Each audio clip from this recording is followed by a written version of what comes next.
নমস্কার, news 18 Bangla digital পেজে আপনাদের স্বাগত। আমি ভেঙ্কটেশ্বর লাহিড়ী। আগামী 25শে জানুয়ারি ন্যাশনাল ভোটার্স ডে, আর সেই উপলক্ষে রাজ্য বিজেপি শিবির তারা নতুন ভোটারদের একেবারে টার্গেট করছে। 2024-এর লোকসভা নির্বাচনকে সামনে রেখে রাজ্য বিজেপি নানান কৌশল নিচ্ছে। এবার নতুন ভোটারদের নিজেদের কাছে টানতে উদ্যোগী হলো রাজ্য বিজেপি। এখনো পর্যন্ত বিজেপি সূত্রে জানা যাচ্ছে, বিজেপির যুব মোর্চা তাদেরকে মূলত দায়িত্ব দেওয়া হয়েছে, যারা এ রাজ্যের নতুন ভোটারের নাম তুলবেন বা যারা তুলতে আগ্রহী তাদের সঙ্গে সম্পর্ক স্থাপন করে তাদেরকে যাতে দলে টানা যায় সে ব্যাপারে নানান কৌশল নেওয়া হচ্ছে। বিজেপি যুব মোর্চার পক্ষ থেকে রাজ্য জুড়ে বিভিন্ন কর্মসূচি নেওয়া হচ্ছে এই নতুন ভোটারদের কাছে টানাকে সামনে রেখে। একেবারে নির্দিষ্ট একটি নাম্বার প্রচারে আনা হচ্ছে, সেখানে মিসড কল দিলেই, সেখানে বিস্তারিত তথ্য দিলে, সেখানে নতুন ভোটাররা যারা বিজেপির সঙ্গে যুক্ত হতে চায় তাদেরকে তারা আগামী তাদের যে কর্মসূচি রয়েছে সেই কর্মসূচির আওতায় আনবে। এবং আগামী 25শে জানুয়ারি প্রধানমন্ত্রী নরেন্দ্র মোদী একটি ভার্চুয়ালি তিনি বৈঠক করবেন, যেখানে গোটা দেশের যারা নতুন ভোটার তাদের উদ্দেশ্যে বার্তা দেবেন নরেন্দ্র মোদী। এবং এ রাজ্যে গোটা দেশের সঙ্গে এ রাজ্যের যে সমস্ত নতুন ভোটার রয়েছেন সেই সমস্ত নতুন ভোটারদেরও কিন্তু একেবারে খোঁজার কাজ শুরু করে দেওয়া হয়েছে। মিসড কল দিলেই একেবারে বিস্তারিতভাবে সেই বিস্তারিত তথ্য তাদেরকে সেই মিসড কলের মাধ্যমে দিলে সেই একটি লিঙ্ক যাবে তার মোবাইলে, সেই লিঙ্কের মাধ্যমেই বিস্তারিত বিবরণ দিলেই কারা কারা নতুন ভোটার সেই সমস্ত ভোটারদের নিয়ে একেবারে বিজেপি তারা কৌশলী ভূমিকা নিচ্ছে।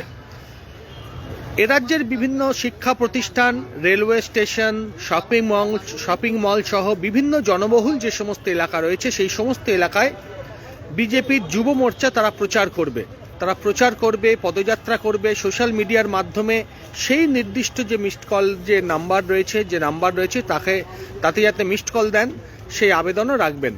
অর্থাৎ 2024-এর যে লোকসভা নির্বাচন সেই নির্বাচনে একদিকে যেমন রাজ্য বিজেপি নেতৃত্ব তারা বিভিন্নভাবে যাতে বিজেপি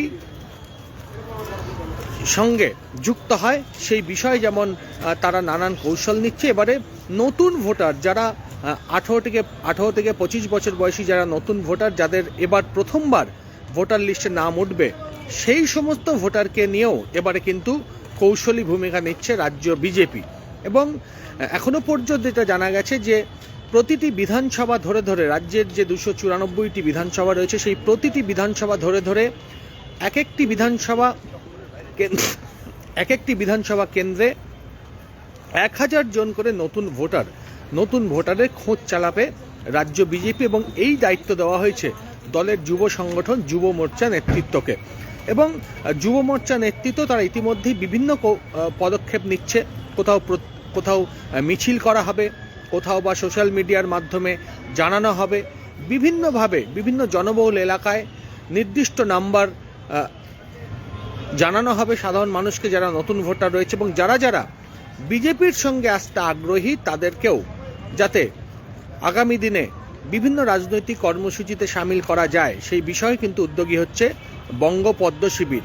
অর্থাৎ 2024-এর যে লোকসভা নির্বাচন সেই নির্বাচনে একেবারে নতুন ভোটারদের নিজেদের কাছে পেতে বা বিজেপির হয়ে যাতে আগামী দিনে তারা বিভিন্ন কর্মসূচিতে অংশ নেন সেই বিষয়ে তারা উদ্যোগী হচ্ছে। অর্থাৎ একেবারে নতুন জেনারেশন, সেই নতুন জেনারেশনের মধ্যেও নরেন্দ্র মোদীর বিভিন্ন উন্নয়নমূলক প্রকল্প এবং সামগ্রিক বিষয়গুলো তারা প্রচারে এনে এবার অন্যান্য যে সমস্ত ভোটাররা রয়েছেন তাদের সঙ্গে নতুন ভোটারদেরকেও কিন্তু বিজেপি নিজেদের কাছে টানতে উদ্যোগী হচ্ছে।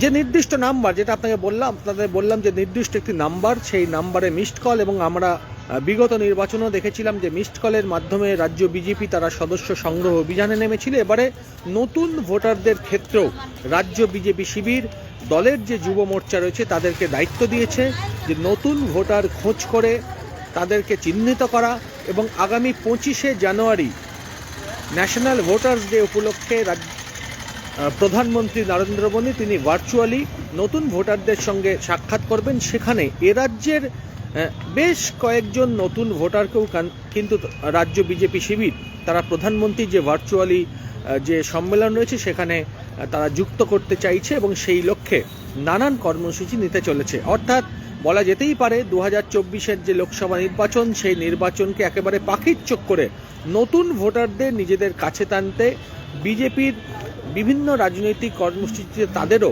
সামিল করতে চাইছে গেরুয়া শিবির। আপাতত নিউজ 18 বাংলার ডিজিটাল পেজে লাইভে এসেছিলাম আপনাদের এই খবরটা জানানোর জন্যই। অন্যান্য সমস্ত খবরের জন্য আপনারা নজর রাখুন নিউজ 18 বাংলার পর্দায় এবং অবশ্যই নিউজ 18 বাংলার ডিজিটাল পেজে। ভালো থাকবেন, নমস্কার।